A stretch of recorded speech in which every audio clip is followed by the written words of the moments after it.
आज स्वर कोकिला लता मंगेशकर की दूसरी पुण्यतिथि है। उन्होंने करियर में 50,000 से ज़्यादा गाने गाए थे। 30 से ज़्यादा भाषाओं में गाने का रिकॉर्ड भी लता दीदी के नाम है। उनके गानों की गूंज भारत समेत विदेशों तक थी, मगर उन्हें हर कदम पर खुद को साबित करना पड़ा। आज लता दीदी की पुण्यतिथि पर हम उनकी ज़िंदगी से जुड़े बहुत सारे किस्सों को आपको सुनाएंगे। कोई ऐसा सम्मान नहीं था जो लता दीदी को ना मिला हो। उन्हें दादा साहब फाल्के पुरस्कार, पद्म भूषण, पद्म विभूषण और भारत रत्न से सम्मानित किया गया था। उन्होंने 3 नेशनल अवार्ड भी जीते थे, 4 फिल्म फेयर अवार्ड भी अपने नाम किए थे। हैरान करने वाली बात यह है कि उन्होंने करियर का पहला फिल्म फेयर अवार्ड लेने से मना कर दिया था। उन्हें फिल्म मधुमती के गाने आजा रे परदेसी के लिए बेस्ट प्लेबैक सिंगिंग अवार्ड मिला था, मगर उन्होंने ये अवार्ड लेने से मना कर दिया था। इनकार करने की वजह उन्होंने ये बताई थी कि महिला आकार की ट्रॉफी पर कोई कपड़े नहीं हैं। उनके इस जवाब से सभी लोग दंग रह गए थे। बाद में ये अवार्ड उन्हें ढक करके दिया गया था। लता दीदी 13 साल की थीं तब उनके पिता दीनानाथ मंगेशकर का हार्ट अटैक की वजह से निधन हो गया। वो घर में बड़ी थीं, ऐसे में सारी जिम्मेदारियां उन्हीं के कंधों पर आ गई थीं। एक दिन ऐसा भी आया जब पूरे परिवार को भूखा सोना पड़ा था। ये बात खुद लता दीदी ने 2015 में एक इंटरव्यू में कही थी। इसी दौरान मास्टर विनायक ने उन्हें अपनी मराठी फिल्म पहली मंगला गौर के लिए अप्रोच किया। पैसों की ज़रूरत थी तो उन्होंने हाँ कर दी और फिल्म में एक छोटा सा रोल भी किया। साथ में उन्होंने फिल्म के गीत नटली चैत्राची नवलाई को अपनी आवाज़ दी। इस गाने के लिए उन्हें 25 रुपये फीस मिली थी और फिल्म में रोल के लिए कुल 300 रुपये मिले थे। इसके बाद उन्होंने कुछ समय तक मास्टर विनायक की कंपनी में काम किया। जब लता दीदी ने इंडस्ट्री में कदम रखा तो कई लोगों ने उनकी आवाज़ को पतली कह करके उनको रिजेक्ट कर दिया था। इस लिस्ट में शशिधर मुखर्जी का नाम भी शामिल था। तब मास्टर हैदर अली ने कहा था कि आने वाले दिनों में प्रोड्यूसर और डायरेक्टर इस लड़की के पैरों में गिर करके अपनी फिल्म में गाना गाने की विनती करेंगे। उस वक्त इंडस्ट्री में नूरजहां और शमशाद बेगम जैसे लोगों का बोलबाला था, मगर कुछ समय बाद लता दीदी ने सभी को पीछे कर दिया था। रिपोर्ट्स की माने तो स्वर कोकिला लता दीदी का कंपैरिजन नूरजहां से किया जाता था, जहां ये भी जाता था कि अगर विभाजन के दौरान नूरजहां पाकिस्तान नहीं जाती तो लता दीदी का सिंगिंग करियर इतनी ऊंचाइयों पर नहीं होता। हालांकि नूरजहां ने 14 साल की लता को देख कर के ये बात कही थी कि ये एक दिन बड़ी सिंगर बनेगी। लता दीदी भी नूरजहां की बहुत बड़ी फ़ैन थी और उनको अपना आइडल मानती थी। खाली समय में नूरजहां भी उनके गाने सुना करती थी। 33 साल की उम्र में लता दीदी स्वर कोकिला बन चुकी थी। किसी को उनकी तरक्की से इतनी जलन थी कि उन्हें जहर दे करके मारने तक की कोशिश की गई थी। ये उनकी ज़िंदगी का सबसे कठिन और भयानक दौर था। इस वजह से उन्हें 3 महीने तक बेड पर पड़े रहना पड़ा। शरीर इस कदर कमज़ोर हो गया था कि वो बेड से उठ भी नहीं पाती थी, चलना तो दूर की बात थी।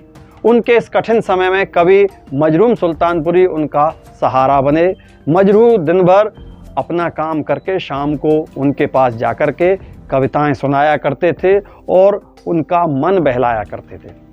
अपने इस कठिन समय को याद करते हुए लता दीदी ने एक बार कहा था कि अगर मजरू इस मुश्किल वक्त में मेरे साथ ना होते तो शायद मैं इस मुश्किल दौर से ना उबर पाती।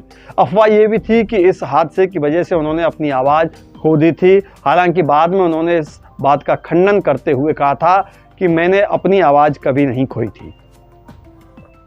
बाद में किसने उन्हें जहर दिया, उस इंसान का पता लता दीदी को चल गया था। उस शख्स के खिलाफ उनके पास पुख्ता सबूत नहीं था, जिस वजह से उनके खिलाफ पुलिस कार्रवाई नहीं हो सकी थी।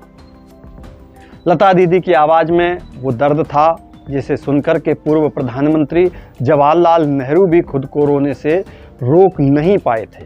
ये घटना तब की है जब 1962 में चीन के हमले के बाद पूरे देश में हताशा का भाव फैला हुआ था। इसी दौरान 26 जनवरी 1963 को लता दीदी से गुजारिश की गई कि वो ऐ मेरे वतन के लोगों गाने को अपनी आवाज़ दें। समय कम था, लेकिन इसके बावजूद भी वो इसके लिए राजी हो गईं।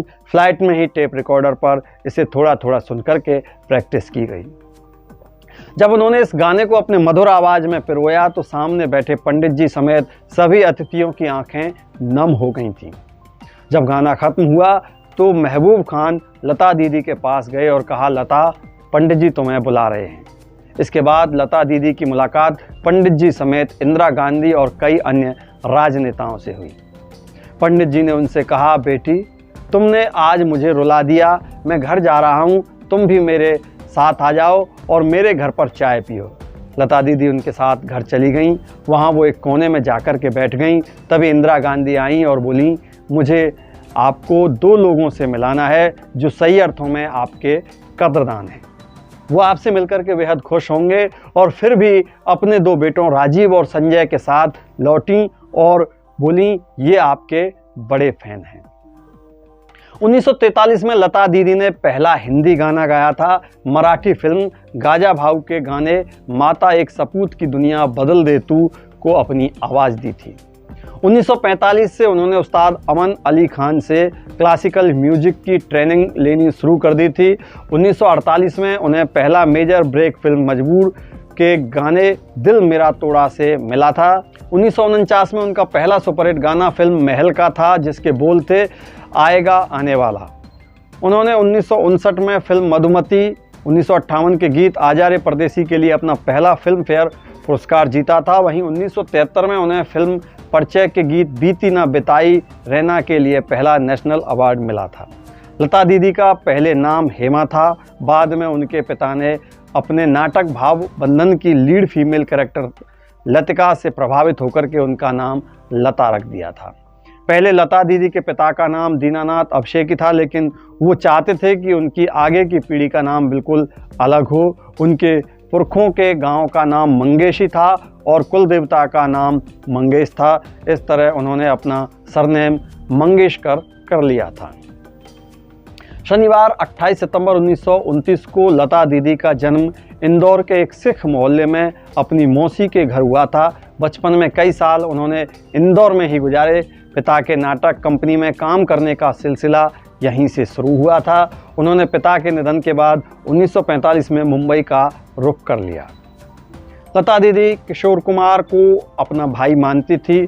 दोनों की जोड़ी ने कई बेहतरीन गाने दिए हैं। उन्होंने फिल्म जिद्दी में पहली बार किशोर कुमार के साथ ये कौन आया रे गाना गाया था, मगर उनकी पहली मुलाकात का किस्सा दिलचस्प है।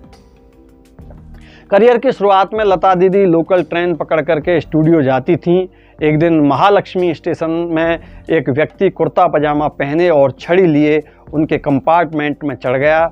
लता दीदी को वो शख्स जाना पहचाना लग रहा था, लेकिन उन्हें समझ नहीं आ रहा था कि उसे उन्होंने कहाँ देखा है।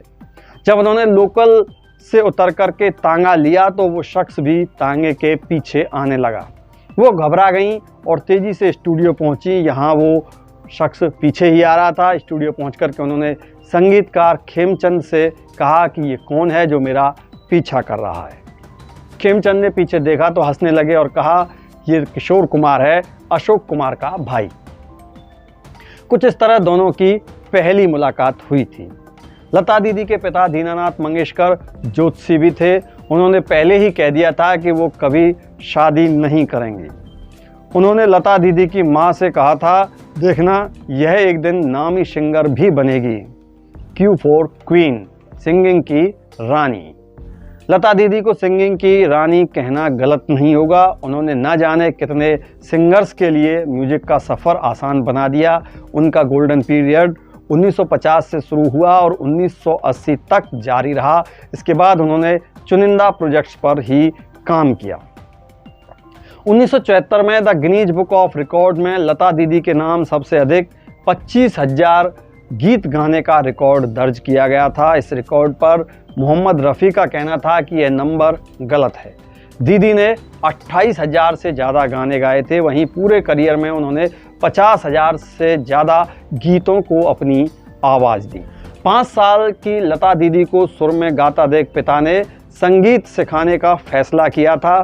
पिता रोज उन्हें 6 बजे उठा करके संगीत सिखाना शुरू कर देते थे। 9 साल की उम्र में उन्होंने अपना पहला स्टेज परफॉर्मेंस किया था। परफॉर्मेंस के बाद वो पिता की ही गोद में सो गई थी।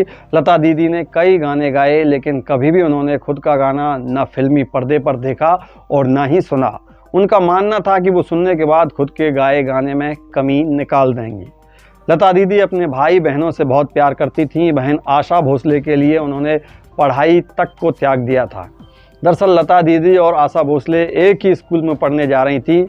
स्कूल में पढ़ने के लिए दोनों की अलग अलग फीस देनी पड़ती थी। घर की हालत ठीक नहीं थी, जिसकी वजह से लता दीदी ने अपना नाम कटवा लिया।